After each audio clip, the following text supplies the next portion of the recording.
আউযুবিল্লাহি মিনাশ শাইতানির রাজিম বিসমিল্লাহির রহমানির রহিম।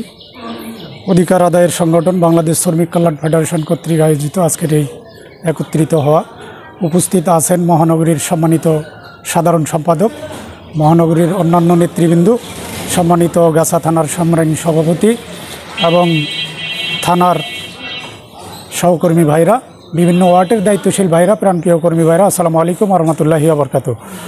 আজকে কথা বলার সময় নয়, আমরা একটা জিনিস বর্তমানে উপলব্ধি করছি, সেটা হচ্ছে যে আমরা যে উদ্দেশ্যে আজকে একত্রিত হয়েছি, এটা শ্রমিক কল্যাণ।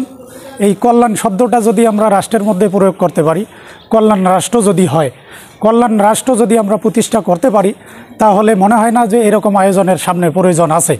নিজের অধিকার নিজে পাবে, যার যার অধিকার ঘরে বসে পাবে। এবং বর্তমান সময়ে আমাদের রাজনৈতিক ব্যক্তিবর্গ যারা আছেন, এনারা যে ধর্ম বুঝেন না, ইসলাম বুঝেন না তা না, কিন্তু এরা কি সদ্যান্বেষী, এরা স্বার্থলোভী, এরা বুঝার পরেও সত্যটাকে গোপন করে।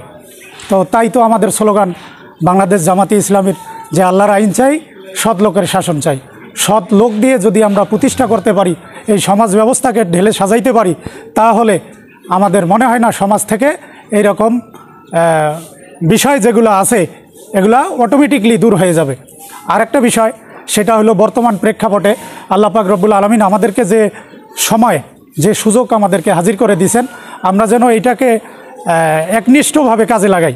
যদি আমরা এখন কাজে লাগাইতে না পারি, তাহলে আমাদের মধ্যে যতই ভেদাভেদ থাকুক না কেন, আমরা যদি একত্রিত না হই, তো ইসলাম প্রতিষ্ঠা হয়ে গেলে, আল্লাহ দিয়ে দিলে সেটা অন্য কথা, আল্লাহ পাক রব্বুল আলামিন ভালো জানেন।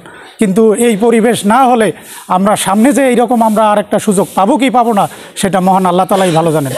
তাই আসেন আমরা সবাই একত্রিত হয়ে সমাজের যেগুলা ভেদাভেদ আছে, এগুলাকে দূর করানোর জন্য আমাদেরকে কিছু কাজ করতে হবে। আমরা এতদিন দেখছি, আমরা যেগুলা দেখছি ওইগুলো আর চাই না, নতুন কিছু চাই। আমি ভাঙ্গা না বললে, নাম উল্লেখ করে না বললেও আপনারা বুঝতে পারছেন, এই মেসেজটা যেন আমরা সমাজের মধ্যে পৌঁছায় দিতে পারি। তো সামনে আমরা যেন সবাই শ্রম দিয়ে আমাদের প্রকৃত অর্থে আমরা আমাদের যে লক্ষ্য উদ্দেশ্য সেটাকে হাসিল করতে পারি, এই আশাবাদ ব্যক্ত করে আমি আমার সংক্ষিপ্ত কথা এখানেই শেষ করছি। আসসালামু আলাইকুম ওয়া রাহমাতুল্লাহি ওয়া বারাকাতুহু।